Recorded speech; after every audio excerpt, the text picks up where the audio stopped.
નમસ્કાર, હું પ્રવીણ. 1.5 કે 2 મહિનાનો ચૂંટણીનો થાક ઉતરી ગયો. તમામ રાજકીય પક્ષ કાર્યકર્તાઓને એક તરફ શપથવિધિ અને મંત્રીમંડળની ચર્ચાઓ જોરોશોરો પર છે ગાંધીનગરમાં. બીજી તરફ કોંગ્રેસના પ્રભારી રઘુ શર્માએ ગઈકાલે જ રાજીનામું આપ્યું. દાવો જે 125નો કર્યો. ભરતસિંહ સોલંકીનું નિવેદન થોડું અલગ હતું. એમ કહ્યું કે ભાજપ પ્રત્યે નારાજગી હતી તો દાવો અપાઈ ગયો, સોરી દાવો થઈ ગયો. આ તમામ વચ્ચે હજુ પણ જે ગણિત હતું ચૂંટણી પહેલા કે પ્રજાએ એનો અહેસાસ કરાવવા દીધો કે આ વખતે તેઓ શું ઈચ્છી રહ્યા છે, પણ રિઝલ્ટ આવ્યું તો સુનામી આવી. ભાજપની સુનામી એવી આવી કે માધવસિંહ સોલંકીનો રેકોર્ડ તૂટી ગયો, 141 અને 149 બંને રેકોર્ડ, અને એક નવો રેકોર્ડ પ્રસ્થાપિત થઈ ગયો. કોંગ્રેસ માટે એક નવો રેકોર્ડ બની ગયો.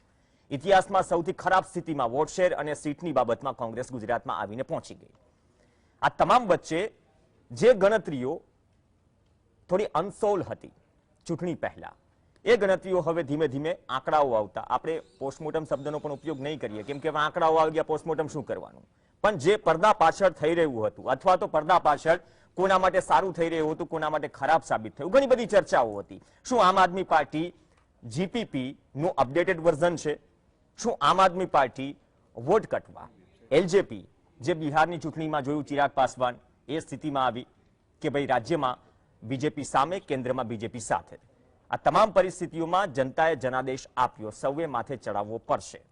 પણ ઘણી બધી બેઠકો, 40 જેવી બેઠકો એવી છે જ્યાં રનર્સઅપની વાત કરીએ, 5 આમ આદમી પાર્ટી જીતી છે, પરંતુ મોટાભાગની જગ્યાએ આમ આદમી પાર્ટીએ એવું લાગે છે કે કોંગ્રેસ માટે દુખાવાનું કામ કર્યું. એમાં દરિયાપુર પણ બાકાત નથી. અપક્ષ હોય કે આમ આદમી પાર્ટીઓ સાથે મળે તો વોટનું કાઉન્ટિંગ થાય તો પછી જે હાર જીતનું માર્જિન છે તેનાથી ટપી જાય. વાંકાનેરમાં ભલે પણ આપ ન જીત્યું, પરંતુ મોહમ્મદ પીરજાદાની બાજી બગાડી. એ જ સ્થિતિ થઈ. હારતા હારતા રહી ગયા વિમલ ચુડાસમા સોમનાથમાં. તો આ તમામ પરિસ્થિતિ ભાજપની બી ટીમ હોવાના આક્ષેપ ઘણા લાગ્યા આમ આદમી પાર્ટીના, પરંતુ એ જે ટેગ અરવિંદ કેજરીવાલે કહ્યું કે 6% પ્લસ વોટ શેર, આમ તો 12% ઉપર છે, એ મળીને રાષ્ટ્રીય પાર્ટી બની ગઈ, પણ તેમાં કોંગ્રેસનો કચ્ચરઘાણ નીકળી ગયો, વિપક્ષ હાંસિયામાં ધકેલાઈ ગયું. આમ પણ નંબર્સ હતા, પણ પ્રજા માટે સંઘર્ષ, પ્રજાના પ્રશ્નો, પ્રજાના મુદ્દા આટલા બધા હોવા છતાં એક વિપક્ષની એકજૂટતા, મજબૂતાઈ સામે સવાલ હતો. દર વખતે ઉદાહરણ આપવું પડે. વિપક્ષમાં જો આરજેડી જેવું કે યુપીમાં જે થયું એવું કરવું હોય તો પછી પ્રજા હોંશે હોંશે તમને ફરીથી ચૂંટે પણ ખરા. આંધી તો ત્યાં પણ હતી. હિમાચલમાં વાત અલગ છે. હિમાચલમાં સત્તા પરિવર્તન થયું, 5 વર્ષે સરકાર બદલવાની પરંપરા હિમાચલવાસીઓએ જાળવી રાખી, તો એક રાજ્ય ભારતીય જનતા પાર્ટીએ ગુમાવ્યું. પણ હિમાચલની ચર્ચા ઓછી થઈ રહી છે, એમસીડીની ચર્ચા ઓછી થઈ રહી છે. ચર્ચા ગુજરાતની વધુ છે, અને કેમ બધું છે એ કહેવાની જરૂર નથી. ઘણી વખત ચર્ચાઈ ગયું, પણ પરિણામ બાદ હવે ફોલ્ડ એન્ડ ફોલ્ડ, પડદા પાછળની સ્થિતિ વિશે થોડું આંકલન કરીએ. આપણી સાથે સ્ટુડિયોમાં હરેશભાઈ ઝાલા જોડાશે, જીગરભાઈ દોશી જોડાશે, બંને રાજકીય વિશ્લેષક. પ્રગતિબેન આહિર કોંગ્રેસમાંથી જોડાશે. ટૂંક સમયમાં ડોક્ટર અનિલ પટેલ આપણી સાથે જોડાશે ભાજપમાંથી. હરેશભાઈ, આપથી શરૂઆત કરીએ. મેં જીપીપીનો એટલા માટે ઉલ્લેખ કર્યો કે આ વખતે શું હવે જ્યારે એન્ટી ઇન્કમ્બન્સી હોય ત્યારે આ નવી ટેક્ટિક છે. કાલ સવારે પણ મેં એક પહેલો જ સવાલ એવો કરી દીધો રાજકીય વિશ્લેષકને કે ભાઈ ગાંધીનગરનું મોડેલ શું લાર્જ સ્કેલ ઉપર ગુજરાતમાં લાગુ થઈ ગયું? જે આંકડાઓ બહાર આવે છે માર્જિન ના હતા, આમ આદમી પાર્ટી 3જા નંબર પર છે, કોંગ્રેસ તો ક્યાંક 4થા નંબર પર છે. હું એવું માનું છું કે રિસર્ચર માટે બહુ જ સારો વિષય છે. એવું કેવું બન્યું કે મતદાતાઓ બીજા નંબરના પક્ષને છોડી અને 3જા નંબરના પક્ષમાં, આપણે જાણે પેલું આપણે ચોપાટ આવે એમાં દાવ રમીએ તો પછી આપણે એક એક બબ્બે ચોકટા આગળ વધીએ, એમાં બીજા નંબરથી 3જા નંબરના પક્ષમાં ગયા આગળ આવવાની જગ્યાએ. એટલે સૌથી મોટું આશ્ચર્યની વાત એ છે કે આ કેવી રીતે બન્યું. એવું નથી કે નથી થયું. 1975ની ચૂંટણીમાં જ્યારે ઇન્ડિયન નેશનલ કોંગ્રેસ આઈ, સ્વતંત્ર પક્ષ અને ઇન્ડિયન નેશનલ કોંગ્રેસ ઓ હતું, તો ઓમાં જે ઉમેદવારો હતા એ લોકોએ સ્વતંત્ર પક્ષના મતદાતાઓ ખાઈ ગયા હતા, અને સ્વતંત્રતા પક્ષ સંપૂર્ણપણે સાફ થઈ ગયો એ ચૂંટણીમાં. એટલે આ કદાચ એની ગાંધીનગરમાં પહેલી વખત ટ્રાય થઈ મહાનગરપાલિકામાં, અને વિધાનસભા લેવલે આ બીજી વખત બહુ સફળતાપૂર્વક આ આખી સ્ટ્રેટેજી કામ કરી ગઈ છે. હવે સવાલ એ આવે કે આ કેવી રીતે બન્યું, અને શું ખરેખર લોકો હવે કોંગ્રેસથી થાકી અને આપને પોતાનો વિરોધ પક્ષ તરીકે અત્યારે સ્વીકારવા તૈયાર થઈ ગયા છે કે શું? એક મોટો વિષય છે જે આવનારા દિવસોમાં ધીરે ધીરે આપણને ખબર પડશે, જેમ જેમ બીજી બધી ચૂંટણી આમાં આવે અને એમાં આપનું શું પરફોર્મન્સ રહે છે. પણ એક વસ્તુ ખૂબ જ નિશ્ચિત થઈ ગઈ કે જે પ્રમાણે ભારતીય જનતા પક્ષને 156 બેઠક પ્રજાએ આપી, 52% લોકોએ કહ્યું કે આ જ પક્ષ અમને ચાલે છે, એમાં બે વસ્તુ સ્પષ્ટ છે. એક તો જે આપણે વાતો કરતા હતા કે ભાઈ બેરોજગારી છે કે મોંઘવારી છે કે ખેડૂતોની સમસ્યાઓ છે, એ લોકોને એવું લાગ્યું કે ના ભાઈ એ તમારા માટે એ સમસ્યાઓ હશે, અમને સલામતી અમારા માટે મોટો મુદ્દો છે, અમારા માટે મોટો મુદ્દો મોદીજી છે, અમારા માટે મોટો મુદ્દો એ છે કે જે પક્ષ ધર્મના નામે કોઈને પાઠ શીખવી શકે એ અમારે ચાલે, બાકીના મુદ્દાઓ તો અમે હેન્ડલ કરી લેશું. એટલે ક્યાંય ને ક્યાંય એ સ્પષ્ટ સંદેશો આમાં દેખાઈ રહ્યો છે કે આ બધા મુદ્દાઓ અમારા માટે ગૌણ છે, અમારા માટે સલામતી સુરક્ષા આ મુદ્દાઓ છે. હરેશભાઈ થોડો 2 સેકન્ડ રોકું કે ભાવનાત્મક મુદ્દાઓના કારણે જે ધ્રુવીકરણ થતું હતું એ પેટર્ન ગણી જોઈ. આ વખતે ત્રીજા પક્ષના કારણે જે ધ્રુવીકરણ થયું એક નવી પેટર્ન છે જે તમે અધ્યયનની વાત કરી. આ ચૂંટણી કે આ રિઝલ્ટ અભ્યાસનો વિષય છે, તો એક નવો રસ્તો, એક નવી પેટર્ન તરફ ઇશારો કરે છે અપકમિંગ 24 માટે. એટલે આ જે છે ને એ ધીરે ધીરે રાષ્ટ્રીય લેવલે આખામાં નહીં થાય, ચોક્કસ રાજ્યોમાં આ પેટર્ન વિકસશે અને એમાં પણ જ્યાં કોંગ્રેસની રિપ્લેસમેન્ટ જોઈએ છે ત્યાં એ ઉપસશે. સમગ્ર રાષ્ટ્રમાં નહીં થાય, ખાસ કરીને કેટલીક જગ્યાએ પ્રાદેશિક પક્ષોનું જે પ્રભુત્વ છે, એમના જે મૂળ છે, તકલીફ અહીંયા એ છે કે આ મૂળ ઉખાડવા આસાન થઈ ગયા હતા કે કોંગ્રેસના મૂળ નબળા પડી ગયા હતા. એટલે ત્યાં આ બહુ સરળતાથી થઈ શકશે. પછી પંજાબ હોય કે દિલ્હી મહાનગરપાલિકા હોય કે દિલ્હી રાજ્ય હોય કે હવે ગુજરાત, એટલે એવા રાજ્યોમાં ધારો કે યુપી બિહારમાં જરૂર નથી એમને, કારણ કે યુપી બિહારમાં આ પક્ષનું ઓલમોસ્ટ અસ્તિત્વ હવે રહ્યું નથી, તો જ્યાં છે ત્યાં આ રેપ્લિકા નો ઉપયોગ પ્રયોગ થઈ શકે. ઓકે, તો બી ટીમ વાળું જીગરભાઈ જે સ્થિતિ હતી એ કદાચ ગાંધીનગરથી થોડો અંદાજો આવી ગયો. કોંગ્રેસ વારંવાર કહેતી આવે, પણ વારંવાર કહેતી આવે રિઝલ્ટમાં જ્યારે રિફ્લેક્ટ થાય, ચર્ચાનો સમય અને સવાલ આગળ વધારું. ડોક્ટર અનિલ પટેલ આપણી સાથે જોડાઈ ગયા છે. સ્વાગત છે. અભિનંદન અનિલભાઈ. તમે પણ થાકેલા છો, રાજકીય પક્ષ થાકેલા છે બધા, કારણ કે દોડમદોડ મીડિયા પણ થોડું દોડમદોડમાં પણ પ્રજાલક્ષી કામગીરી બજાવવી પડે. જીગરભાઈ, હવે પ્રજાલક્ષી કામગીરીનો જે આશય હતો વિપક્ષ પાસેથી નંબર્સ કરતા હવે તો સાવ આંસિયામાં ધકેલાઈ ગયો. હવે મેજોરિટી છે. મને થોડો ભૂતકાળ પણ યાદ આવે છે. આપણે જ્યારે આ રેકોર્ડ બ્રેકની બધી ચર્ચા કરીએ, હિમાચલની ઓછી ચર્ચા થઈ, 149 પછી કોંગ્રેસ કેમ 33 પર આવી ગઈ, આ ઘણું બધું છે ભૂતકાળમાં. પણ આ વખતેનો મેન્ડેટ અને ત્રીજા પક્ષના 12%થી વધુ વોટ, આ એક આપ નવી પેટર્ન માનો છો? ભલે કહ્યું કે હવા બની, એ હવામાં કોંગ્રેસને ખબર છે અંદરથી કેટલા મૂળિયા નબળા હતા, એ મૂળિયા આખે આખા બહાર આવી ગયા. એમાં જનતાનો પણ રોલ છે. કોંગ્રેસે ખુદે પણ પગ પર કુહાડો માર્યો છે અને ઉપરથી બાકી હતું તો ત્રીજું ફેક્ટર. બિલકુલ વરુણભાઈ, આને થોડુંક હું અલગ રીતે જોઉં છું. આમ આદમી પાર્ટી આવીને ફેક્ટર ચોક્કસ ઊભું કર્યું, એમાં કોઈ મિનમેક નથી. બે પાર્ટીઓનું જ્યાં રાજ્યની વચ્ચે હંમેશા લડત ચાલતી હોય ત્યાં ત્રીજું ફેક્ટર આવે એટલે, અને એ પણ આટલા મોટા મેસિવ લેવલે પ્રચાર પ્રસાર સાથે આવે એટલે એની ઇમ્પેક્ટ 100% લોકોમાં પડે. બીજું એમનો જે મેનિફેસ્ટો અથવા ગેરંટી કાર્ડ એટલા આકર્ષક હોય કે જેના લીધે લોકો 100% આકર્ષાય અને અમુક પ્રત્યાશિત જે વોટ છે એમની તરફ જાય. આ બહુ સ્વાભાવિક વસ્તુ છે, એક માનવ સહજ વસ્તુ છે, એટલે એ નકારી ના શકાય. પણ લગભગ જ્યાં સુધી મેં ગઈકાલ સાંજથી અત્યાર સુધીનો જે ડેટા થોડો જોયો છે, એ ડેટાની અંદર એવું જોયું છે કે લગભગ 41 સીટ એવી છે જ્યાં આમ આદમી પાર્ટીના જે પ્રત્યાશિતના જે ઉમેદવાર છે એમના મત છે અને કોંગ્રેસના જે મત છે એ બંને ભેગા થાય તો બીજેપીના વોટ કરતા વધારે છે. પણ આવી 41 જ સીટો છે. એટલે આને કદાચ જો કેસ સ્ટડી તરીકે જોવું હોય તો આપણે સીટ વાઇઝ જો આનો બહુ ઊંડાણથી અભ્યાસ કરીએ તો મારા ખ્યાલથી એકાદ બે દિવસમાં હું એ પણ શ્યોર પૂરું કરીશ અને તમારી સમક્ષ મૂકીશ. એટલે મને એવું લાગે છે કે જો 41 સીટો પર એમણે ઇમ્પેક્ટ પાડ્યો તો બાકીની સીટો પર કદાચ કોંગ્રેસ ખુદ જાતે જ નબળી પડી છે, મને એવું દેખાય છે. ટિકિટ વેન્ટ્રી પણ એક મુદ્દો હતો. બિલકુલ બિલકુલ. અને જો 41 સીટને આપણે કદાચ એક સેકન્ડ માટે ભૂલી જઈએ કે કોંગ્રેસને મળે તો પણ 17 વત્તા 41 ગણીએ તો કદાચ 58 સીટો આસપાસ થાય. એટલે સત્તામાં આવવાનું જે સમીકરણ છે એ તે છતાં નહોતું બેસી રહ્યું એમની મહેનત છતાં.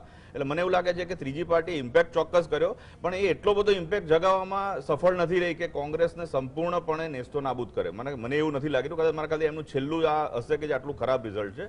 પણ આ આખા જે રિઝલ્ટ આવ્યું એની અંદર મને એક વસ્તુ જે ચોખ્ખી અને સ્પષ્ટ દેખાય એ છે કે મોદી સાહેબની જે સુનામી હોય કે અમિત શાહ સાહેબની રણનીતિ, સૌથી જે મેઇન જે ચહેરો આ ઇલેક્શન પછી ઉપસીને આવશે એ છે CR પાટીલ સાહેબનો. એમનું જે બૂથ મેનેજમેન્ટ કે એમણે જે આખું તંત્ર ગોઠવ્યું અને જે છેલ્લી ઘડી સુધી છેલ્લે આપણે જોયું હતું કે રાજકોટ પણ આગલા દિવસે દોડીને ગયા હતા. એટલે આવા ઘણા બધા કાર્યો છે. એટલે મને એવું લાગે છે કે બીજેપીની જે ગુજરાત અને આગળની હિન્દુસ્તાનની રાજનીતિમાં એક મોટા નામ તરીકે પાટીલ સાહેબનું નામ આગળ ચોક્કસ વધશે એવું મને લાગે છે. અને આ આખું વન સાઇડેડ છે. આમાં કોઈએ કોઈના વોટ કાપ્યા અથવા કઈ રીતે થયું એના કરતા વધારે મોટો કેસ સ્ટડી એ છે કે આ તમામ પ્રશ્નો હોવા છતાં એ આખી જે સુનામીમાં પરિવર્તન થયું એની પાછળનું કારણ જે હું 2-3 દિવસથી જોઈ રહ્યો છું અને ડિબેટ્સમાં કહી રહ્યો છું એ છે કે કદાચ લોકો એમ હવે ઈચ્છે છે, ગુજરાતના લોકો ખાસ, કે લોકોને વિકાસ જોઈએ છે, કોઈ પણ પાર્ટી આપે, પણ વિકાસ કેવો જોઈએ છે, કઈ પાર્ટી તરફથી જોઈએ છે જે ધર્મની રક્ષા કરી શકે.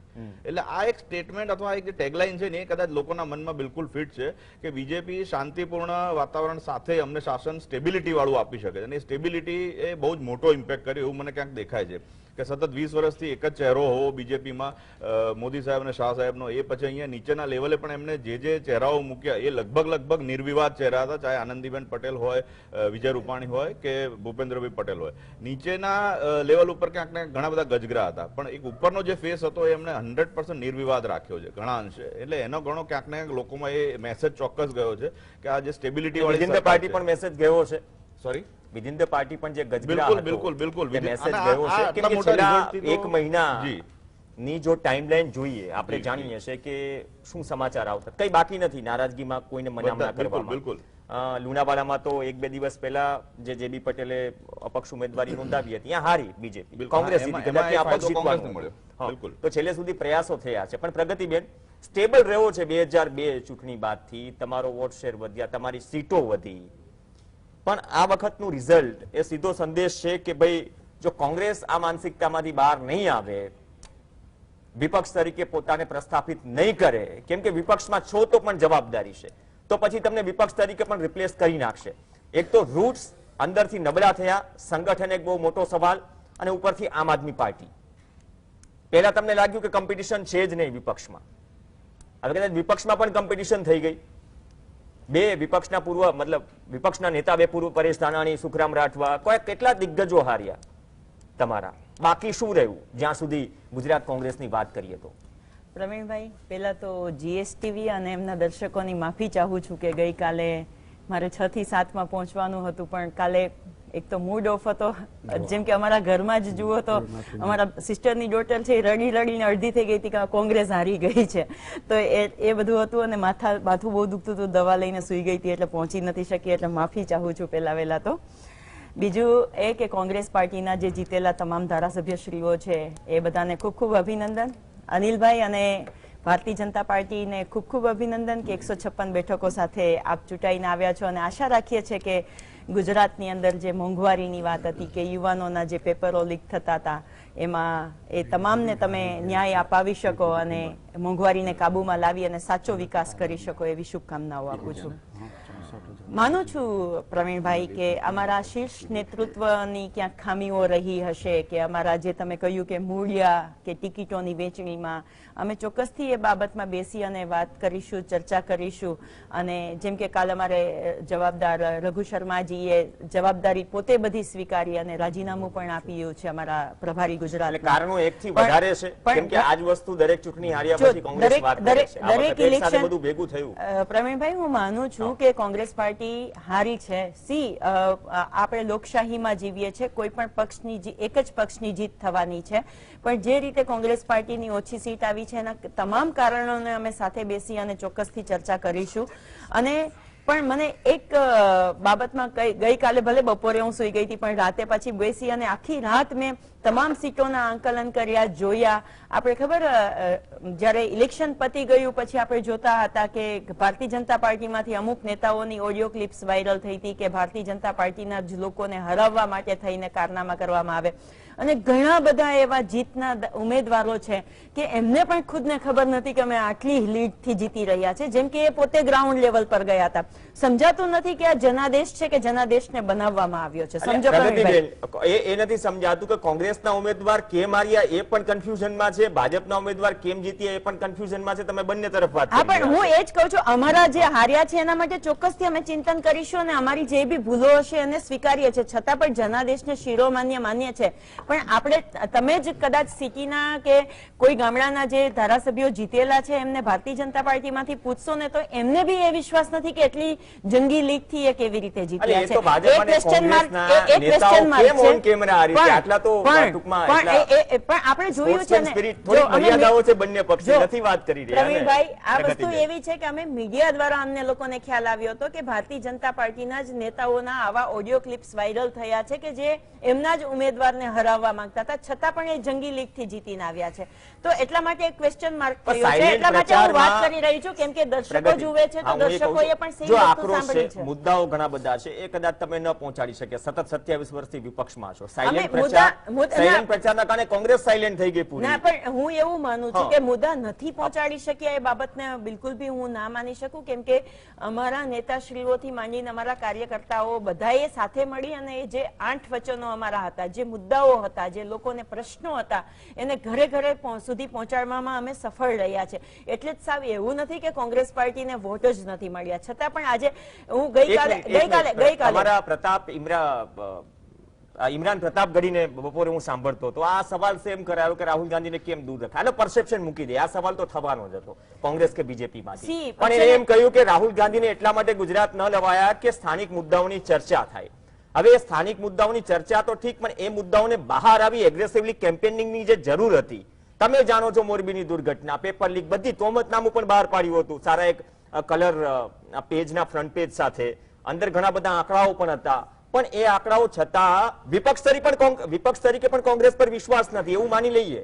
હું એ બાબતને ના માનું. તમે જુઓ તો ગાંધીનગર વાળી સેમ પેટર્નને વિધાનસભામાં પણ રિપીટ કરવામાં આવી છે. પ્રવીણભાઈ, હમણાં જ જીગરભાઈએ કહ્યું કે 41 જેવી બેઠકો તો એવી છે કે જ્યાં આમ આદમી પાર્ટી અને કોંગ્રેસના વોટને કદાચ સાથે કરીએ ને તો ભારતીય જનતા પાર્ટી કરતા સારા લીડથી જીતી શકાય એવી સીટો છે. ગઠબંધન કેમ ન થયું? ગઠબંધન સમજો, એ તો પાર્ટીની સ્ટ્રેટેજી હોય ને, એ પાર્ટીના હાઈકમાન્ડે નક્કી કરવાનું છે કે ગઠબંધન કરવું કે ના કરવું. એ આમ આદમી પાર્ટીના હાઈકમાન્ડ નક્કી કરે કે કોંગ્રેસના હાઈકમાન્ડ નક્કી કરે.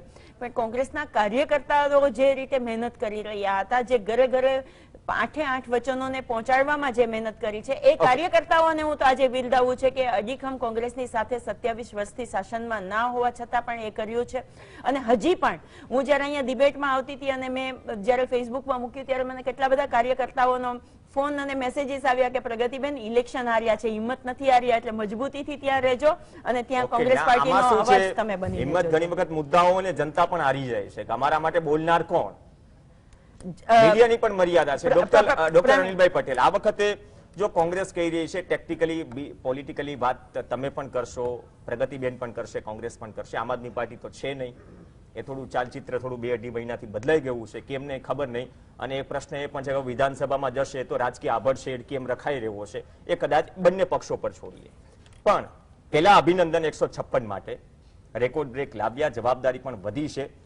પણ જે ચર્ચાઓ થઈ રહી છે કે એક તો કોઈ મુદ્દાઓ એકદમ ચાલ્યા નહીં, મુદ્દાઓ વિશે ચર્ચાઓ નહોતી. એટલા મુદ્દાઓ આ વિકાસના મુદ્દે લડી છે, ભાવનાત્મક મુદ્દાઓમાં ધ્રુવીકરણ આપણે અન્ય રાજ્યોની ચૂંટણીમાં પણ થતું જોયું છે. અહીંયા પણ પ્રયાસ થયો છેલ્લી ઘડી સુધી. મુદ્દાઓ હતા, અમુક બીજેપીએ સ્વીકાર્યા પણ ખરા અને કહ્યું કે અમે એના પર કામ કરીશું. અને આ તમામ વચ્ચે શું માનો છો કે બીજેપીની તો મહેનત હતી, સાથે સાથે આમ આદમી પાર્ટી વોટ શેર તો લઈ ગઈ, પણ ઘણી જગ્યાએ બીજેપીને ઇનડાયરેક્ટલી મદદ પણ થઈ ગઈ. હું તમારી મહેનતને બિરદાવું પણ છું, પણ સામે સામે આ એક ફેક્ટર એવું હતું જેના કારણે કન્ફ્યુઝનમાં હતા તમામ પક્ષો, તમામ કદાચ ઉમેદવારો પણ છેલ્લી ઘડી સુધી કન્ફ્યુઝનમાં હતા જનતા સાથે. પ્રવીણભાઈ, તમે 156 સીટને બિરદાવી અભિનંદન આવ્યા એ બદલ તો આભાર માનું છું પાર્ટી તરફથી. પરંતુ તમે સાથે સાથે પાર્ટીની અને સરકારની મહેનતને અલગ અલગ લોજિક રજૂ કરીને તમે પ્રશ્નો પણ ઉભા કર્યા છે. સ્વાભાવિક છે કે મીડિયાની એ જવાબદારી છે, એટલે અભિનંદન થોડા કૂણા પડે એવું મને લાગે છે. ના ના ના ના સાથે સાથે અનિલભાઈ કહું, કહું. પ્રવક્તા તરીકે આટલા સમયથી બેસો, નિખાલસતાથી નિખાલસ- વાત કરો છો, પણ પ્રશ્ન તો કરીએ ને સાહેબ. એટલે નિખાલસતાથી કહું, જો પ્રવીણભાઈ તો આમાં નિખાલસતાથી સવાલ કરી દઈએ. ચોક્કસ ચોક્કસ આ તો લાઇટર મોડમાં, કારણ કે કોઈ પણ આવી અકલ્પનીય જીત જેને આખું લોકો અકલ્પનીય કહે છે, હા. અમારા માટે એક કેલ્ક્યુલેટિવ અને એક પરિશ્રમનું પરિણામ છે. તો એ જીતની પાછળના કારણો પણ ઘણા હોય છે.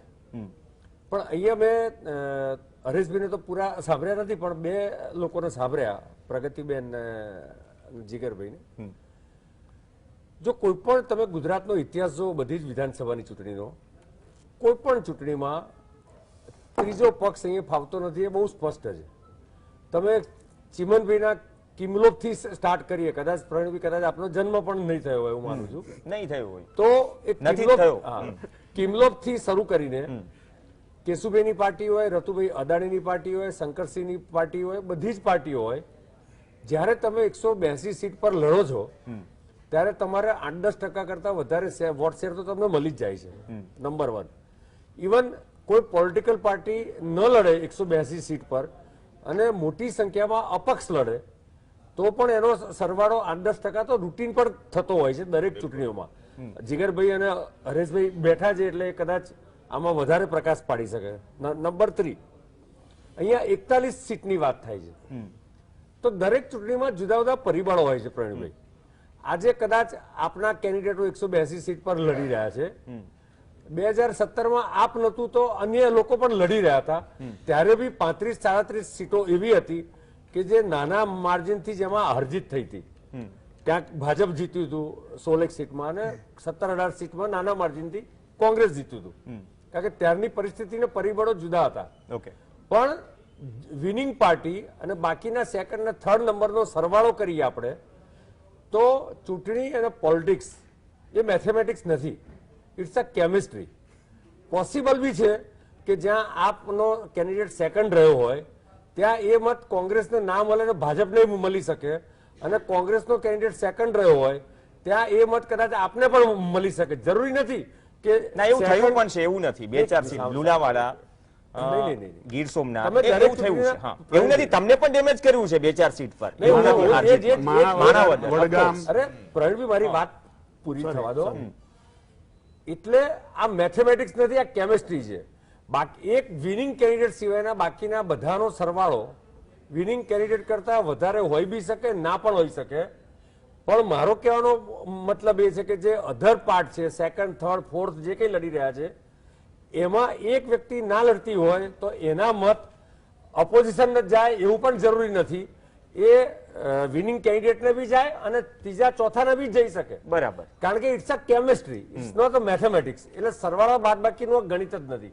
અને બધી જ ચૂંટણીઓમાં, બધા જ રાજ્યોની ચૂંટણીઓમાં સારું એ છે કે અહીંયા 50% કરતા વધારે એટલે 52.3% મત ભારતીય જનતા પાર્ટીને મળ્યા છે. એટલે ઓવરઓલ 27% શેર કોંગ્રેસને મળ્યો છે. એટલે મોટો લોસ કોંગ્રેસનો થયો છે. આમ આદમી પાર્ટીના બદલે કોઈ બીજી પાર્ટી 182 સીટ પર લડે ને પ્રવીણભાઈ, બીએસપી કે સપા કે કોઈ બી, તો બી 8-9% તો વોટ શેર થઈ જ જાય. બિલકુલ બિલકુલ. કારણ કે ઘણીવાર રૂલિંગ પાર્ટીના રિજેક્શનના મત હોય, ઘણીવાર ઓપોઝિશનના રિજેક્શનના મત હોય, તો ઘણા બધા ફેક્ટર હોય છે. ઓકે.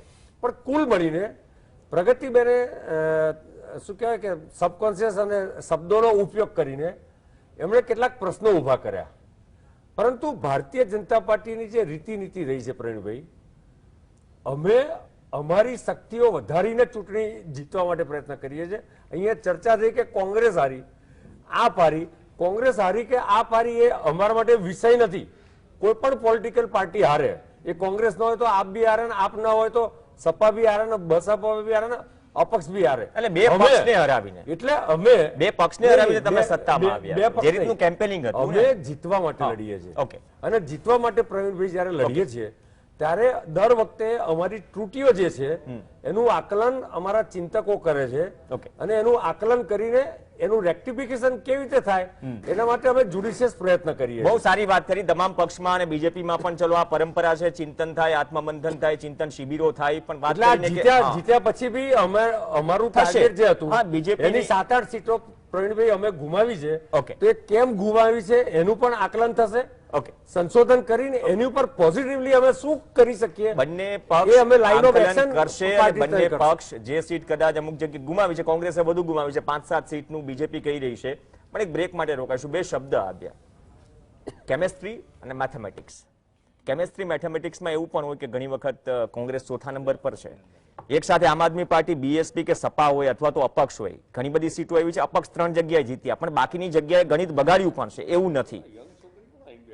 બ્રેક બાદ આ કેમેસ્ટ્રી અને મેથેમેટિક્સ ની ચર્ચા કરીશું, થોડી ચર્ચા આગળ વધારીશું. ગુજરાતમાં ત્રિપાંખિયા જંગમાં ભાજપે રેકોર્ડ બ્રેક 156 સીટ જીતી, કોંગ્રેસ બદથી બદતર હાલતમાં પહોંચી ગુજરાતમાં. બ્રેક પહેલા ચર્ચા થઈ, ચર્ચા આગળ વધારીએ. હરેશભાઈ ઝાલા આપણી સાથે છે. હરેશભાઈ, મેં જીપીપી વર્ઝનનું અપડેટેડ વર્ઝનથી માંડીને ઘણું બધું આપણે પહેલા આપમાં ચર્ચાયું, પણ અનિલભાઈએ કેમેસ્ટ્રીની વાત કરી, મેથેમેટિક્સની વાત કરી. આમાં શું અપક્ષ જીતતા હોય, 3 જગ્યાએ જીત્યા, ઘણી જગ્યાએ ઘણા મતો પણ લઈ ગયા, સંતરામપુરમાં બાજી બગાડતા રહી ગયા, ત્યાં આપ અને અપક્ષ બંને ભેગું થયું. ક્યાંક રાઘવજીભાઈ વાળી સીટ ઉપર બીએસપી આમ આદમી પાર્ટી ભેગી થઈ અને રાઘવજીભાઈ પટેલની લીડ 47,000 પહોંચી. જામનગર ગ્રામ્યમાં અકલ્પનીય લીડ છે, જે લીડોથી કોંગ્રેસના નેતાઓ હાર્યા છે. ત્યાં તો આમ આદમી પાર્ટી સેકન્ડ, 3જા નંબર ઉપર બીએસપી, 4થા નંબર પર કોંગ્રેસ. આ સ્થિતિ છે. તો દરેક અલગ ચૂંટણીઓમાં આપણે આંકલન અપક્ષનું વોટ શેરનું અલગ કરીએ, પણ આ ચૂંટણીમાં ભલે બાપુનગરમાં 23 વિપક્ષો હતા, પણ ક્યાંક એઆઈએમ, આમ આદમી પાર્ટી અથવા તો જે ઇન્ડિવિજ્યુઅલ મજબૂત દાવેદારો છે અને અપક્ષ ઉમેદવારી નોંધાવી, ત્યાં પણ ગણિત બદલ્યા છે. 2-4 સીટ પર બીજેપીને પણ નુકસાન થયું છે, પણ લાર્જ સ્કેલ ઉપર કોંગ્રેસ હતી ત્યાંથી તળીએ. જો આપણે આ મુદ્દે પહેલા પણ ચર્ચા કરી, ડોક્ટર સાહેબનું કહેવું એવું છે કે કોઈ બી નવો પક્ષ અગર 182 બેઠક પર ચૂંટણી લડતો હોય હા. તો 11% મત આસાનાથી લઈ જાય. પણ જીપીપી એક દાખલો છે, ભૂતકાળમાં ઇન્ડિયન નેશનલ કોંગ્રેસ પણ દાખલો છે, કારણ કે ત્યારે 182 બેઠક નથી, 167 કેવી બેઠક હતી એ પ્રમાણે, 162. એટલે એ પ્રમાણે લડ્યા છે, પણ નથી મળતા મત બધાને. સી બેઝિકલી આ વખતે બહુ મોટો ફરક છે. એટલા માટે જ મેં પહેલા કીધું કે આ એક સંશોધનનો વિષય છે, કારણ કે આમ આદમી પાર્ટી માત્ર 12%નો સવાલ નથી. આપણે એ 5 ઉમેદવારોને 2 મિનિટ માટે ભૂલી જઈએ એમ કહીએ એમની તાકાત પર લડ્યા છે, આપના સિમ્બોલ પર નથી લડ્યા. તમે દાહોદની 5 બેઠક કાઢો, દાહોદની 5 બેઠક પર 34,000 થી ઓછી ક્યાંય લીડ નથી સાહેબ. શું અરવિંદ કેજરીવાલ કે ભગવત માનની 1 કે 2 રોડ સભાનો આટલી મોટી ઇમ્પેક્ટ આવે ત્યાં? હું મારા ગળે આ ઉતરતું નથી. બેઝિકલી આ વખતે આમ આદમી પાર્ટી, જીપીપી હોય, એઆરજીપી હોય કે ભૂતકાળની તમામ પ્રાદેશિક પક્ષો જે આપણે ગુજરાતમાં થયા અને પછી એમના વિલીન કોંગ્રેસમાં થયા કે પછી રજીસ્ટર ના રહ્યા, તો એ લોકો કરતા આ વખતે આમ આદમી પાર્ટીનું જુદું થયું છે. 182 બેઠક પર એને દરેક જગ્યાએ વોટ મળ્યા છે. માત્ર અડધો ડઝન એવી સીટ છે જ્યાં એના મત 10,000 કરતા ઓછા છે. અને એમાં હું તમને એનાથી વિશેષ દાખલો આપું. આપણે જયારે એમ કહીએ છીએ કે ત્રીજો પક્ષ નથી ચાલતો, આ એસ્ટાબ્લિશ થઈ ગયો છે આ વખતે ત્રીજો પક્ષ. હું તમને સિમ્પલ દાખલો આપું, ડોક્ટર સાહેબ બી તૈયાર થશે કારણ કે અમે બંને એક જ કોન્સ્ટિટ્યુઅન્સીમાં છીએ. મતદાતા એ જુદી કોન્સ્ટિટ્યુન્સીમાં. ઘાટલોડિયા મત વિસ્તારમાં આમ આદમી પાર્ટીનું મેં ક્યાંય કાર્યાલય જોયું નહોતું, એમનો ક્યાંય પ્રચાર જોયો નહોતો. એના ઉમેદવારને 16,000 મત મળ્યા છે, કોંગ્રેસના ઉમેદવારને 21,000 મત મળ્યા છે. નારણપુરામાં કોંગ્રેસના ઉમેદવારને 16,000 મળ્યા છે, આપના ઉમેદવારને 11,000 મત મળ્યા છે. શહેરી વિસ્તારમાં તમે જે કારણ પછી આપો કે કોઈના પ્લાન્ટેડ હતા અથવા ક્યાંયથી એનરૂટ થઈને આવેલા માટે થયું, આ વખતે આમ આદમી પાર્ટીને બાકાયદા તમામ સમાજમાં એસ્ટાબ્લિશ કરી દેવામાં આવી છે. હું એસ્ટાબ્લિશ કરી દેવામાં આવી છે શબ્દ પ્રયોગ કરું છું, હું એમ નથી કહેતો કે મતદાતાઓએ સ્વીકારી છે, સમજો તમે. કારણ કે આટલું વાસ કોઈ દિવસ મળ્યું નથી. જે ડોક્ટર સાહેબ કહેતા હતા ને કે આવું હોય અહીંયા ત્રીજો પક્ષ સ્વીકારાતો, તમે અહીંયા એસ્ટાબ્લિશ કરાવી દીધું છે. આપણે સ્વીકારીએ, કોઈ એગ્રી થઈએ ના થઈએ, આના પરિણામ જો આપ ઈચ્છતું હોય કે અહીંયા લાંબી લોંગ ટર્મ અમારે રાજનીતિ રમવી છે, તો એ આપણને આવનારી ચૂંટણીઓમાં એના પરિણામો તમને તાલુકા પંચાયત, જિલ્લા પંચાયત, નગરપાલિકામાં જોવા મળશે. આપણે બેઠક માત્ર ના જોઈએ કે એને 5 બેઠક આવી છે, 5 ઉમેદવારો વ્યક્તિગત શક્તિ, કારણ કે આપણે 5 જે ગણતા હતા ને એમાં વિસાવદરની કોઈ ગણના પણ ગણના નથી નહોતી કરી. કરી. તમે એનાથી હાઈટ કહું તમને, ખેડ બ્રહ્મા અશ્વિન કોટવાલ હારી ગયા કારણ કે આમ આદમી પાર્ટી ત્યાં 45,000 મત લઈ ગઈ છે સાહેબ. એ જ રીતે હું તમને કહું કે અગર હાર્દિક પટેલ જીત્યા છે ને તો એ આમ આદમી પાર્ટીને નોટા ના હોત ને તો હાર્દિક પટેલ માટે મુશ્કેલ હતું. એટલે આમ આદમી પાર્ટીએ ન માત્ર કોંગ્રેસ બીજેપીને નુકસાન કરીને એની જાતે એસ્ટાબ્લિશ કરાવી દીધી છે. સવાલ એ છે કે આ ટેમ્પરરી ઉભરો હતો, પ્યાર હતો કે ગેરંટીની અસર હતી, જે હતી તે આ ચૂંટણીમાં 182 બેઠક પર કચ્છની એક બેઠક પર તો જેના ઉમેદવાર ભાજપના ઉમેદવાર માટે રિટાયર થયા છે ને ત્યાં એને મત મળ્યા છે 10 કે 12,000. એટલે એ બતાવે છે સમર્થન આપી દીધું. એક્ઝેક્ટલી કે અહીંયા આમ આદમી પાર્ટી અમને ચાલશે. ચલો, ટેમ્પરરી શબ્દનો ઉપયોગ કરો. કચ્છની એક બેઠકનું નામ આપ્યું, પહેલા સમર્થન આપી દીધું હતું, ફોર્મ પરત ખેંચવાની તારીખ જતી રહી હતી એટલે ફોર્મ ન ખેંચાણું, છતાં પણ એમ કે છે આટલા બધા મત મળ્યા. તો આ ટેમ્પરરી ઉભરો છે જીગરભાઈ, કેમ કે જે રીત છે ને કીધું એસ્ટાબ્લિશ થઈ છે. તમે અંતરિયાળ વિસ્તારોમાં તમે મહીસાગર જિલ્લાના રાજસ્થાન બોર્ડર સુધી જાઓ ને તો તમને જાહેરાતો મળી જાય. દરેક વર્ગ સુધી શું પહોંચી છે, ત્રીજા પક્ષની આપણે ચર્ચા કરીએ છીએ. અને જો એસ્ટાબ્લિશ અત્યારે હોય તો કદાચ અપકમિંગ ડેઝ જે છે, અપકમિંગ ઇલેક્શન્સની વાત કરી, તે ગુજરાતની રાજનીતિમાં નવો ટ્વિસ્ટ આપનાર હશે. આમ તો આ વખતે એટલો આપી દીધો, ઘણા ઊંધા પડી ગયા આ પરિસ્થિતિમાં, ઘણા સમીકરણ ઊંધા પડી ગયા. તો એ નજરથી જોવું જોઈએ આ ઇલેક્શન. હા ચોક્કસ, કારણ કે 39 લાખ આસપાસ લગભગ મતો મળ્યા છે એમને પહેલી જ વખતમાં. પણ આને તે છતાં હું એટલું મહત્વ અત્યારે એનું પ્રાધાન્ય એટલે નથી આપતો, કારણ કે હજી એમની જે સફર છે ખૂબ લાંબી છે. આવનારા સમયના જે ઇલેક્શન છે એમાં પ્રભુત્વ પાડે છે. હરેશભાઈ કીધું વાત સાચી છે કે શહેરી વિસ્તારમાં બી 10-12-15,000 વોટ્સ લઈ જવામાં એમને કામયાબી મળી છે. અને એની સામે કોંગ્રેસના વોટ છે એ બી એટલા મોટા પ્રમાણમાં નથી, તમે સમજો. એટલે એ બંનેની વચ્ચેની જે ટક્કર છે સેકન્ડ પોઝિશન માટે અથવા વિપક્ષ માટે, એ બહુ નજીકના પેલાની અંદર દેખાય છે આપણને. એટલે આવી ઘણી બધી વસ્તુઓ જેને આપણે કન્સિડર ચોક્કસ કરવી પડે. પણ જે મારી અગાઉની પ્રસ્તાવના મેં કહ્યું ને કે જો ધારો કે 41 સીટો જે મારા ધ્યાનમાં આવી છે કે જ્યાં કોંગ્રેસ અને આમ આદમી પાર્ટીના મતો વચ્ચે ઘણો બધો અંતર, અને જે કહે ને એ બંનેના મિક્સ કરીએ તો બીજેપીના જે વિનિંગ કેન્ડિડેટ છે એના કરતા એ મતો વધી જાય છે. પણ એવી 41 જ સીટો છે. એટલે જે કહેવાનો મિનિંગ આપણું જે સબ્જેક્ટ લાઈન છે એ છે કે 41 સીટો કદાચ જો કોંગ્રેસ જીતી હોત તો પણ એ 55-58 આસપાસ હોત. એટલે એ સત્તાનું જે સ્થાન છે ત્યાં મેળવવા સુધી હજી એને કોઈ એ વખતની આ પ્રમાણે જે વાતચીત થાય છે એ ના હોત. એટલે આ વખતની જે સુનામી જે આખી જે મેં પહેલા કહ્યું એવું છે કે એક અલગ જ એક જ તરફી છે. અને લોકોના મગજમાં એમ જ છે કે હવે સંપૂર્ણપણે ભાજપને આપી અને સ્ટેબિલિટી લાવી છે કે જે તમામ આશાઓ ભાજપ જોડે છે એ ભાજપ જ પૂરી કરશે. પણ એક પક્ષનો જે પગ પેસારો થયો છે એને કોઈ આપણે નકારી ના શકીએ 100%, કારણ કે 39 લાખ મત લેવા એ પણ બહુ ઘણી મોટી વાત છે.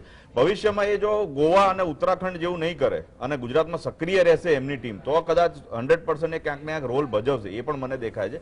ગોવા અથવા ઉત્તરાખંડ જેવું કરશે કે ભાઈ અત્યારે બિલકુલ નિષ્ક્રિય છે ચૂંટણી પછી, તો કદાચ એમનું ફરીથી એનું એ જે હિમાચલમાં પણ એ સીન થયો ને, હિમાચલમાં પણ બિલકુલ ઝીરો થાય અને કેટલા બધા લોકોની ડિપોઝિટ ડૂલ થઈ ગઈ છે. એટલે એમણે સક્રિય રહેવું પડશે. એમની જે અહીંની લોકલ નેતાગીરી એ સક્રિય રહેશે તો કદાચ એ ઇમ્પેક્ટ દેખાશે સેકન્ડ રોલ માટે વિપક્ષ તરીકે. અને આવનારા 5-7-10 વર્ષમાં, કારણ કે આપણે કાંશીરામજીનું બહુ જોરદાર વાક્ય જે વર્ષો આપણે ઘણી વખત ઉપયોગ કરીએ છીએ વાક્યનો, એ નવી ચૂંટણીમાં નવી કોઈ પાર્ટી આવે ચૂંટણીમાં તો પહેલા એ હારવા આવે છે, પછી હરાવવા આવે છે અને પછી એ જીતવા આવે છે. એટલે આજે કદાચ તમે એમના આમ આદમી પાર્ટીના કોઈક નેતા છે રાઘવ ચડ્ડા, એમનું ટ્વીટ જોશો એમાં બી લખ્યું છે કે 1990માં બીજેપીની આટલી સીટ હતી ત્યાંથી 2022 સુધી આટલી આવી. એટલે એ બહુ લોંગ ટર્મનો પ્લાન જો એ કરતા હોય તો એમને એટલી મહેનત કરવી પડશે. ખાલી કહેવાનો મતલબ એવો છે. અને મહેનતની સામે એમણે બીજેપીનું જે જબરજસ્ત સંગઠન છે, જે એકદમ કોર લેવલ નીચેના લેવલ સુધી એમણે જે લોકો ઉભા કરી દીધા છે, એની સામે ફાઇટ આપવાની બી તૈયારી રાખવી પડશે. અને આ બધાની વચ્ચે કોંગ્રેસ તો છે જ, કોંગ્રેસના મૂળિયા હજી ક્યાંક ને ક્યાંક સચવાયેલા છે, એ 100% છે. એટલે બધાની સાથે એમણે ફાઇટ કરવી પડશે તો ક્યાંક એસ્ટાબ્લિશમેન્ટ એમને થવાની શક્યતાઓ છે. બાકી અધરવાઇઝ હાલની જે આ ચૂંટણી છે એમાં તો સ્પષ્ટપણે વન વેવ છે, એક જ તરફી છે. અને એ જે 3-4 મોટા માથાઓ છે એમની મહેનત, એમના કાર્યકરોની મહેનત, એમને ચોક્કસ અભિનંદન 100% બીજેપીને. અને એ દેખાય છે સ્પષ્ટ, કારણ કે આમાં કોંગ્રેસની જે વોટ બેંક છે અને આમ આદમી પાર્ટીએ ક્યાંક ચોક્કસ તોડી છે, ઓછી કરી છે. પણ સંપૂર્ણ પિક્ચર જોઈએ તો લગભગ બધા મતો બીજેપી જ લઈ ગયું છે એવું આપણે કહી શકીએ. કે જ્યાં પણ 3% મતો વધ્યા, સામે 57 સીટ વધી, 57 સીટ વધી છે. એટલે બહુ ઇન્ટરેસ્ટિંગ, એ પણ ઇન્ટરેસ્ટિંગ છે જીગરભાઈ. બિલકુલ 100% ઇન્ટરેસ્ટિંગ, 100% ઇન્ટરેસ્ટિંગ છે. અને એના લેખાજોખા આપણે એક સીટ વાઇઝ જ્યારે કદાચ એવી ડિબેટ, હું ચોક્કસ તમને વિનંતી કરું કે જીએસટીવી એવી ડિબેટ રાખે જેમાં આપણે પર્ટિક્યુલર 50 સીટના જે મેઇન 50 સીટ છે મોટા માથાઓની, એનું જ લેખાજોખા સાથે ડિસ્કસ અને ડિબેટ કરી શકીએ. પણ આ જે ડિસ્ટન્સ વાળી વાત છે, હું લઈને બેઠો બેચરાજી, છોટાઉદેપુર, દેગામ, દાહોદ, દસાડા, ધોરાજી, દ્વારકા, કોઈ ઝોન બાકી નથી. ગરબાડા, કપરાડા, કેશોદ, લાઠી, માંડવી, માંગરોળ, નાંદોદ, નિઝર, ઘણા બધા પાલીતાણ આદિવાસી બેલ્ટ સૌરાષ્ટ્ર મને અને યાદ ઉત્તર આવે છે ગુજરાત બધું જ આવ્યું. જવાહરભાઈ ચાવડાનું જે હા, માણાવદર. માણાવદરમાં, હા, ત્યાં જે આહિર કમ્યુનિટી અને એ જે આખી જે વોટ બેંક છે અને એમાં જે રીતે કરસન ભાદરકા 22,000 મત લઈ ગયા 22,000 મત આમ આદમી પાર્ટીમાંથી. બિલકુલ. એટલે આવા ઘણા પરિબળો છે, એને કોઈ ડિનાય ના કરી શકે. એમણે એન્ટ્રી ચોક્કસ આમ આદમીએ કરી છે અને કોંગ્રેસ એ માટે મજબૂત થઈને મહેનત અને સંગઠન લેવલે કરવી જ પડશે. ઓકે. પણ ઓવરઓલ આખી સુનામી છે, એમાં કોઈ જ મિનમેક નથી. ઓકે, થોડો કડવો શબ્દ છે, વાપરવો પડશે પ્રગતિબેન કોંગ્રેસ માટે. એનેસ્થેસિયામાંથી બહાર આવશે કોંગ્રેસ? હા, અમે બધા કડવા શબ્દો ના કડવા શબ્દો નહીં. આમાં શું છે, આમાં છે ને, આમાં સાંભળો, સવાલો સાંભળવો. હું એમ કહું છું કે દરેક વખતે મહેનત કરો. આ વખતે શું કેન્દ્રીય નેતૃત્વ એટલે જ ફોકસ નહોતું કર્યું કે એટલે જ ઉપર છેલ્લું સાયલેન્ટ પ્રચારનું નામ આપી દેવાયું કે આ વખતે કંઈક આ પ્રકારે થવાનું છે જે અમારા હાથમાં નથી, એટલે ભાઈ સોશિયલ ડિસ્ટન્સ મેન્ટેન કરો એમ. પ્રવીણભાઈ, અમે સ્વીકારીએ છીએ અમારી ભૂલ હશે ક્યાંક ને ક્યાંક, એટલા જ માટે લોકોએ જનાદેશ ન થાપ્યો. પણ આપણે એ વસ્તુને પણ આપણે ગણકારીએ નહીં એવું ના જ હોય કે મોંઘવારી એટલી બધી હતી, સતત એટલા બધા પ્રશ્નો હતા, 32 જેટલા આંદોલનો ગુજરાતમાં થતા હતા, છતાં પણ ભારતીય જનતા પાર્ટીને જે વોટ શેર મળ્યો છે, જે જનાદેશ મળ્યો છે, એના ઉપર ક્વેશ્ચન માર્ક તો ગુજરાતની જનતા પણ કરી રહી છે. છતાં પણ ચાલો આપણે સ્વીકારીએ કે મળ્યા છે. પણ હું એવું માનું છું કે કોંગ્રેસ પાર્ટીની સાથે જે વોટ શેર ઓછો થયો એમાં હું એવું માની શકું કે અમુક પાર્ટી અહીંયા જે આવી હતી એણે જે ફ્રીની લાણી કરી હતી, તો એમાં હું એવું માની શકું કે લોકોને કદાચ એવી આશા જાગી હોય કે કદાચ એટલા માટે થઈ અને એમને વોટ આપી દઈએ કે એવું કંઈ કરીએ તો કદાચ આપણને આ મોંઘવારીના મારમાંથી પાછા આવી જઈએ એવું થાય. પણ હું કોંગ્રેસ પાર્ટી માટે ચોક્કસથી એવું કહી શકું તમને પ્રવીણભાઈ કે કોંગ્રેસે છેક છેવાડાના માનવી સુધી જવામાં બિલકુલ બી કચાશ નથી રાખી. અને આજે પણ હું વિશ્વાસ સાથે કહી શકું છું કે અમે લોકો આજે વિરોધ પક્ષમાં બેસીએ કે ના બેસીએ, પણ આજે પણ વિધાનસભામાં માનનીય અમિતભાઈ ચાવડા, અર્જુનભાઈ મોઢવાડિયા, અમારા આનંદભાઈ પટેલ કે જેમણે આંદોલન કરી અને આદિવાસી બધાને એક કર્યા હતા, એવા આનંદભાઈ પટેલ, ઇમરાનભાઈ, જિગ્નેશભાઈ, શૈલેષભાઈ, સીજેભાઈ, ગેનીબેન, એ લોકો જે અને વિધાનસભામાં આજે પણ જે લોકોના પ્રશ્નો છે એના માટે થઈ અને ત્યાં જઈ અને લડશે. અને કોંગ્રેસ પાર્ટીમાં ભલે અમે વિરોધ પક્ષમાં હોઈએ કે ના હોઈએ, અમારી ફરજ ખાલી માત્ર અમારે સત્તામાં આવવું એવું જરૂરી નતું પ્રવીણભાઈ. એ તો તમે આમ પણ 27 વર્ષથી નથી મજબૂત વિપક્ષ તરીકે પ્રસ્થાપિત થાવ. હું 77 ફરીથી ઉલ્લેખ કરું છું, 77 માંથી તો 62 તો એમને થઈ ગયા ચૂંટણી પહેલા જ. એટલે એક પરસેપ્શન જનતામાં એ પણ જાય છે ને કે તમારે મંત્રી બનવું હોય તો કોંગ્રેસમાંથી ધારાસભ્ય બની જાઓ, રાજ્યસભા આવશે અને બીજેપીમાં તમારી વિધિવત એન્ટ્રી થઈ જશે કોઈને કોઈ સંજોગોમાં. કોંગ્રેસનો ઉલ્લેખ એ પ્રકારે થઈ રહ્યો છે ગુજરાતમાં. ભારતીય જનતા પાર્ટીને આટલું બધું એમના સંગઠન ઉપર ને આટલો બધો વિશ્વાસ હતો ને આટલું બધું અભિમાન હતું, તો ભારતીય જનતા પાર્ટીના લોકોને જ ઇલેક્શન લડાવ્યા હોત, કોંગ્રેસમાંથી આવેલા 20 લોકોને શા માટે ઇલેક્શન લડાવ્યા? આજે તો હર્ષદભાઈ રીબડિયાને અફસોસ થતો હશે કે ભાઈ હું સત્તાની લાલચમાં ના ગયો હોત ને કોંગ્રેસમાંથી જ રહીને જો અહીંયાથી ઇલેક્શન લડ્યો હોત તો જીતી ગયો હોત, કમસે કમ વિરોધ પક્ષમાં તો બેસી શકતો હોત. એવા તો ઘણા બધા લોકો આજે ભારતીય જનતા પાર્ટીના જ કેટલા બધા નેતાઓને જેને કાપી નાખ્યા છે એમને પણ અફસોસ એમને થતો જીતેલા હશે. ધારાસભ્યોને પણ કદાચ પેશન્સ નથી ને કે ભાઈ કોંગ્રેસ નામને આમ તો રહી તો ક્યારે સત્તામાં નહીં આવે. એ પણ એક મેસેજ જાય છે ને, એથી કરતા શું કામ નહીં? જો હું ફરી ધારાસભ્ય બનતું હોય, મને કેબિનેટ મળી જતું હોય. કુંવરજી બાવળિયા ભલે જય ભોળાનાથ ન ચાલ્યું જસદણમાં પણ જીતી ગયા. એક મહત્વાકાંક્ષા હા, હોય. એને પણ મિનિસ્ટ્રી મળી. જવાહર ચાવડા હાર્યા પણ એને પણ મિનિસ્ટ્રી મળી. આ તમારા જૂના જોગીઓ છે. પણ પ્રવીણભાઈ, પહેલા એવું હતું ને કે જે સોશિયલ વર્કર કરતા હતા એ નેતાઓ બનતા હતા. હવે તો નેતાઓની પોતાની મહત્વાકાંક્ષાઓ એટલી વધી ગઈ છે કે અમે સત્તા પક્ષમાં હોય તો અમને કેબિનેટ મળશે, અમે સત્તા પક્ષમાં હોય તો અમારી ઉપર કોઈ કેસો નહીં થાય. પ્રગતિબેન, એ આજની રાજનીતિ છે. પણ આજના લોકોને હજી પણ એવા નેતા જોઈએ છે કે જે સોશિયલ વર્કિંગ કરતા હોય. લોકોને, હું ગામડા ફરી છું ને પ્રવીણભાઈ, લોકોને કોઈને પૈસા નથી જોતા. રોડ, રસ્તા, પાણી અને વીજળી સારું મળે ને ગામડાના લોકોને, તો બીજું કંઈ નથી જોતું. શહેરના લોકોને મેન્ડેટથી એમ માની લઈએ કે રોડ, રસ્તા, પાણી મળ્યું છે જનતાને. હોય તો કંઈ નથી ના, મોંઘવારી નડે છે. મોંઘવારી નડે છે, છતાં પણ વિશ્વાસ રાખ્યો છે.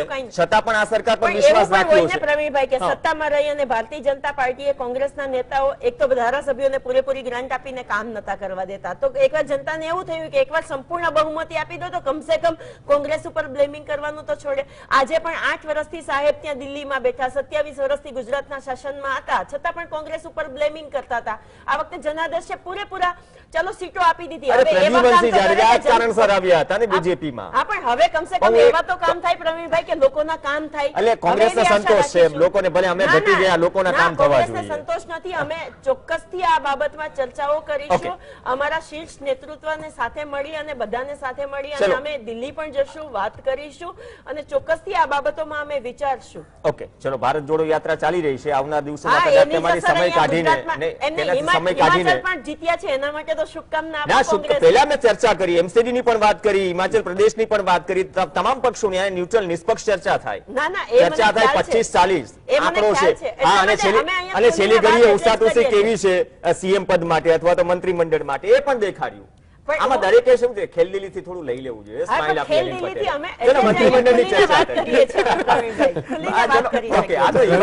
હિમાચલનું હજી કોકડું ગુચવા આવ્યું છે. કદાચ પણ એ solve જીત્યા થાય. છે. કોંગ્રેસ પાર્ટીને ઓકે. જનાદેશ ચલો, મળ્યો છે. હિમાચલનું કોંગ્રેસનું ચલો હેડેક છે એ કોંગ્રેસ ફોડી લેશે, પણ હવે અહીંયા શપથવિધિની તૈયારીઓ થઈ રહી છે. એલિપેડ ગ્રાઉન્ડ ખાતે શપથવિધિની તૈયારીઓ થઈ રહી છે, મંત્રીમંડળની ચર્ચાઓ છે. તો આ વખતે કંઈક નવું હશે અનિલભાઈ, કેમ કે દરેક જો આમાં જે બે મંત્રીમંડળ બદલાય, એક તો વિજયભાઈ રૂપાણી ગયા, આખું મંત્રીમંડળ બદલાઈ ગયું, પછી નવા મંત્રીઓ આવ્યા, હવે નવી ફરીથી સરકાર બની રહી છે, 7મી વખત સરકાર બનાવી રહી છે બીજેપી. તો આ વખતે પણ શું દરેક ઝોન, દરેક કાસ્ટનું પ્રતિનિધિત્વ કે પછી જે જૂના નામો છે એમાંથી ઘણા નામો પણ રિપીટ થતા જોવા મળશે? નવા નામોમાં શું અલ્પેશ ઠાકોર અને હાર્દિક પટેલ જેવા નામોને ચાન્સ મળી શકે? Thank you Pravinbhai. આપે મને પ્રશ્ન બીજો પૂછ્યો. આગળ 3 જણા વચ્ચે જે ચર્ચા થઈ, હું પહેલા એનો જવાબ આપવા માંગીશ. હા, એનું reaction આપો, બાદમાં જવાબ આપો, વાંધો નહીં. પ્રગતિબેનને મેં 5 મિનિટ સાંભળ્યા. અરે તમે એમણે- બંને પક્ષો છે ને, તમે એમાં એમણે પછી એમ ના અરે કહેતા બાપ, મારી વાત તો સાંભળો પૂરી યાર. તમારી સીટો પ્રવીણભાઈ, સાંભળો મારી વાત. તમારી આજે મિનિટો ગણો આજે છો. અમે એ પણ જે તો કેટલા પેટા પ્રશ્નો કર્યા. હા, સાંભળો પ્રવીણભાઈ, આજે એમણે કોંગ્રેસની નબળાઈ સ્વીકારવાના બદલે હા, કઈ કઈ મુશ્કેલીઓ હતી એની એમણે વાત કરી. પણ હું આજે એમને એમના ડામ પર અંદર મીઠું નહીં નાખું ગા પર. એ જનતાએ કામ કર્યું. એટલે આ જનતાએ તમારી વાત. કરેલું છે, પણ હું તો આજે નહીં કરું એમને, કારણ કે એમનો જે ઉત્સાહ છે એ મારે ભાગી નથી કાઢવો. પણ આમ આદમી પાર્ટીની એક ચર્ચા થઈ, એમાં ક્યાંય હું આવ્યો એ પછી મેં સાંભળ્યું નહીં કે 125 સીટો પર આમ આદમી પાર્ટીની ડિપોઝિટ 128 પર. 28 પર. એ ચર્ચા મેં ના સાંભળી એટલે મને બહુ આશ્ચર્ય નહીં, થયું. હેડલાઇન હતી ગઈકાલે સાહેબ. નહીં, આજની વાત છે, આજની ચર્ચાની વાત છે પ્રવીણભાઈ. બીજું મેં એવું ના સાંભળ્યું કે આ એ જ આમ આદમી પાર્ટી છે કે જે 14માં પણ અહીંયા લડી હતી, આખા દેશમાં લડી હતી, 420 સીટ પર ડિપોઝિટ ગઈ હતી, 424 સીટ પર લડી હતી અને પંજાબમાં 4 સીટ જીતી હતી. આખા દેશમાં લડી હતી, 420 સીટ પર ડિપોઝિટ ગઈ હતી. આ એ જ આમ આદમી પાર્ટી છે કે જે ગોવામાં જઈને ગોવા છોડી દીધું, યુપીમાં પણ લડી હતી, બધે જ ડિપોઝિટ ગઈ, યુપી છોડી દીધું, ઉત્તરાખંડમાં પણ લડી હતી, ડિપોઝિટો ગઈ, ઉત્તરાખંડ છોડી દીધું. નરેન્દ્રભાઈની સામે હિમાચલ પણ ભૂલી ગયા. 2014માં હિમાચલ લાસ્ટ. નહીં, સાંભળ કહું છું, 2014માં તો નરેન્દ્રભાઈની સામે લડ્યા હતા. હિમાચલમાં તો હમણાં લડ્યા હતા. અને પ્રવીણભાઈ, હું છે ને જૂન મહિનામાં જ હિમાચલ ગયો હતો, ત્યાં એમના પડદા, પોસ્ટર, બધી દિવાલો જે ચિત્રી હતી, આમ આદમી પાર્ટી શોધીએ મળતી નથી. મેં શરૂઆતમાં કીધું અહીંયા જે કેન્ડિડેટ જીત્યા છે એ એમની ઇન્ડિવિડ્યુઅલ કેપેસિટીમાં જીત્યા છે. અને એક ચર્ચા થઈ સરવાળાની, મેથેમેટિક્સની. હું વિનંતી કરું છું કે તમે 2017ની ચૂંટણીના પરિણામો બી જોઈ લો. 99 અને કોંગ્રેસની 77 સીટ, તો એમાં પણ તમે વિનિંગ કેન્ડિડેટ સિવાયના બાકીના બધાના સરવાળો કરો તો આ જ પ્રકારના રિઝલ્ટ હોય. આમ આદમી પાર્ટીનો વોટ્સ પણ કહી દઉં, 24 થી 25,000 વોટ મળ્યા હતા આમ આદમી પાર્ટી 2017માં. એક મિનિટ, એટલે ત્યારે પણ લડી હતી. એટલે સાંભળો, મારો 24 થી 25,000 મારો આખા પ્રશ્ન ગુજરાતમાં વોટ્સ આમ આદમી મળ્યા હતા, પાર્ટીનો FIR નથી ભાઈ પ્રવીણભાઈ.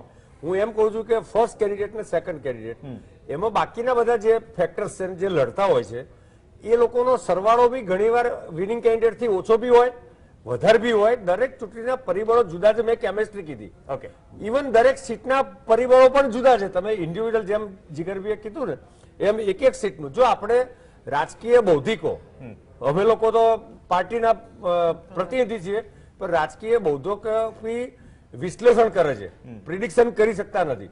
અને કમનસીબે એ થાય છે કે ભારતીય જનતા પાર્ટીનું જે પ્રિડિક્શન કર્યું હોય છે ચૂંટણીના રિઝલ્ટ પહેલા, એમાં મોટે ભાગે ખોટા પડે છે.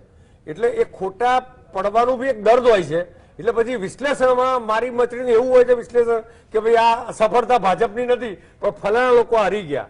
મેં સ્પષ્ટ હું દિશા તરફ લઈ જાઉં છું કે એક મિનિટ પ્રગતિબેન, કે let him કોંગ્રેસ હારી હા. કે આપ હારી એ અમારો વિષય જ નથી ભાઈ. તમે જીત્યા. અમે જીતવા માટે આવ્યા છીએ અને જીતવા માટે કેવો પરિશ્રમ કરવો પડે તમે જ હમણાં સ્વીકાર્યું કે કઠોર પરિશ્રમનો કોઈ વિકલ્પ નથી.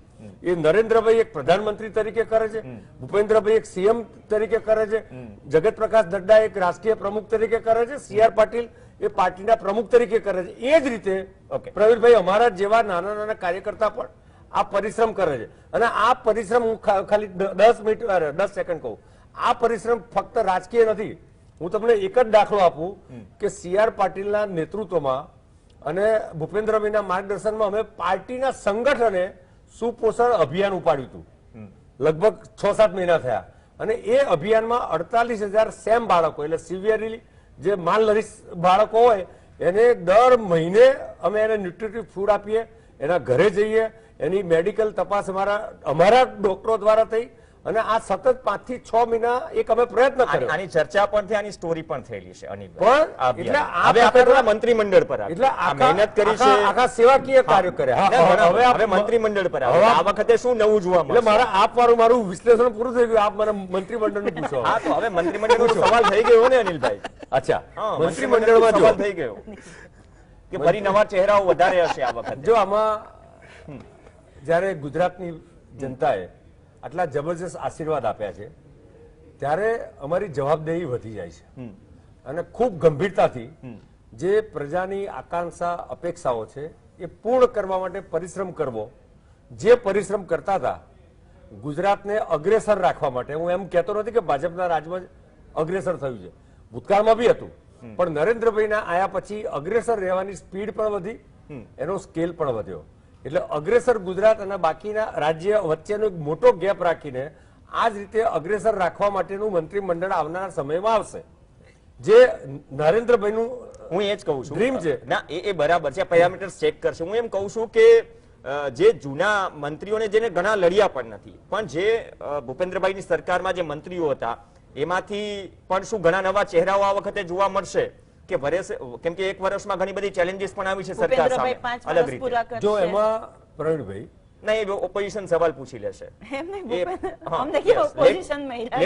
જે કોંગ્રેસના હારવાના ઘણા કારણો છે ને એમાંનું એક કારણ આ બી છે કે કોંગ્રેસ પોતાનો વિચાર નહીં કરે કે કેટલા મુખ્યમંત્રી આપણે મંત્રીમંડળ પર આવીએ. જનતાએ જનાદેશ આપી દીધો ને એને. વિપક્ષના નેતા 5 વર્ષમાં કેટલા બદલ્યા, કાર્યકારી પ્રમુખ કેટલા બનાયા, પ્રમુખો સંગઠનમાં કેટલા બનાયા અને કેટલા કાર્યકારી પ્રમુખ આવી ગયા. કોંગ્રેસ એ સ્થિતિમાં નથી. નવા ચહેરાઓ હશે. હવે જે મંત્રીમંડળ છે પ્રવીણભાઈ, આપ પણ જાણો છો કે મુખ્યમંત્રીનો અબાધિત અધિકાર છે, પણ ભારતીય જનતા પાર્ટી એ સંગઠનના મોવડીઓ સાથે એનું કલેક્ટિવ ડિસ્કશન કરતા હોય છે અને કલેક્ટિવ નિર્ણય લેતા હોય છે. જી, પણ કુલ મળીને જ્યારે આજે હર સમાજ, દરેક સમાજના પ્રતિનિધિ ધારાસભ્ય તરીકે ચૂંટ્યા છે, દરેક ઝોનમાંથી જીત્યા છે અને એક જે કહેવાય ને કે બુકે ઓફ ફ્લાવર્સ, વિશિષ્ટ પ્રકારનું એક સોશિયલ એન્જિનિયરિંગ વાળું એક બુકે ઓફ ફ્લાવર આવ્યું છે.